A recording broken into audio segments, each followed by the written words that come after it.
आज हम देखेंगे हिंदी सुलभ भारती कक्षा 7वीं पाठ 2 बेटी युग, जिसके रचयिता हैं आनंद विश्वास जी।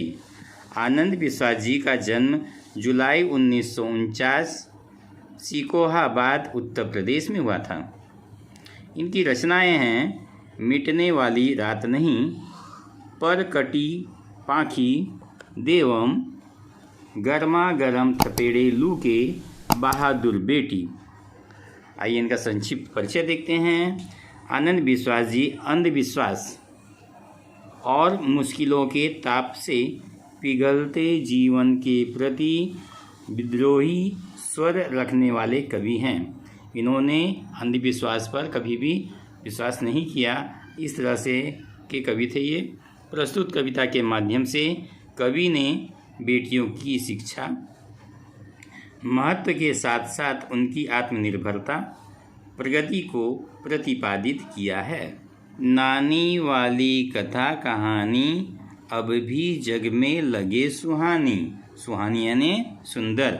नाना नानी वाली कहानी अभी भी जग में अर्थात विश्व में सुंदर लगती हैं। बेटी युग के नए दौर की, यह दौर चल रहा है बेटी युग का। बेटी युग के नए दौर की आओ लिख लें नई कहानी। कवि कहते हैं कि इस बेटी युग में आइए कोई नई कहानी लिखें। बेटी युग में बेटा बेटी सभी पढ़ेंगे सभी बढ़ेंगे। इस बेटी युग में बेटा बेटी दोनों पढ़ेंगे और सभी आगे बढ़ेंगे। फौलादी ले नेक इरादे, इरादों को फौलादी बनाकर, फौलादी यानी मजबूत, खुद अपना इतिहास गढ़ेंगे और अपना इतिहास हम खुद लिखेंगे। देश पढ़ेगा देश बढ़ेगा, दौड़ेगी अब तरुण जवानी। नानी वाली कथा कहानी अब भी जग में लगे सुहानी। बेटा शिक्षित आधी शिक्षा, यदि बेटा पढ़ता है तो आधी शिक्षा हुई। दोनों शिक्षित पूरी शिक्षा, अर्थात बेटा और बेटी दोनों पढ़ेंगे तो पूरी शिक्षा होगी।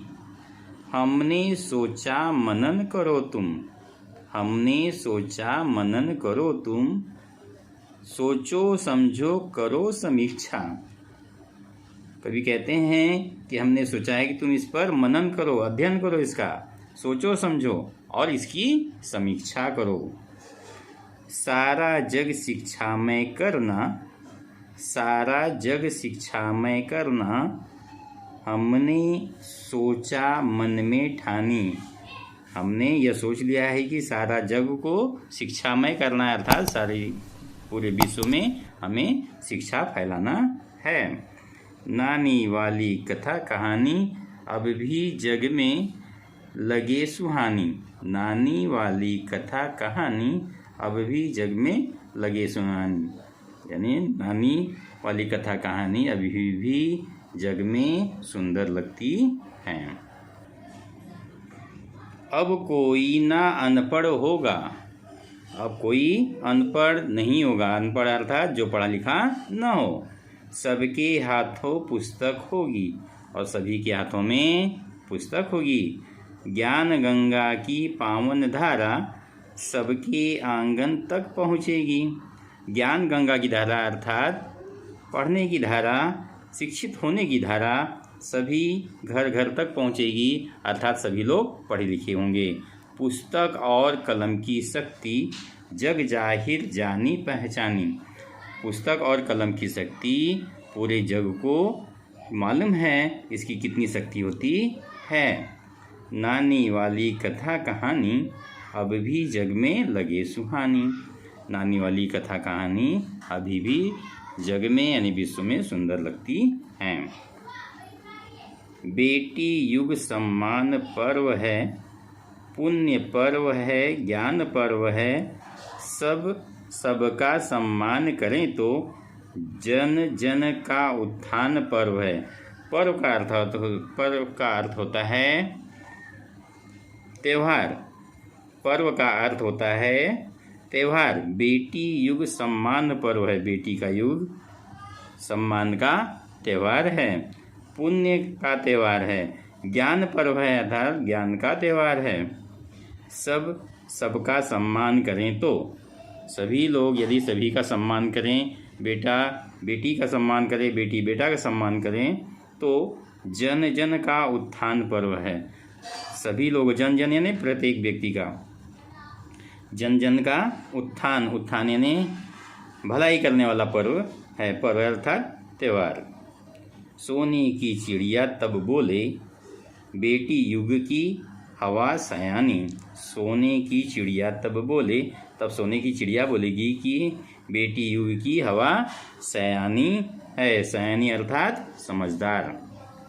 नानी वाली कथा कहानी अब भी जग में लगे सुहानी। नानी वाली कथा कहानी अब भी जग में अर्थात विश्व में सुंदर लगती हैं। ये देखते हैं शब्द वाटिका। नए शब्द: सुहानी सुंदर, दौर काल समय, नेक भला अच्छा, इरादा संकल्प। मुहावरा इसमें एक आया है, ठान लेना निश्चय करना।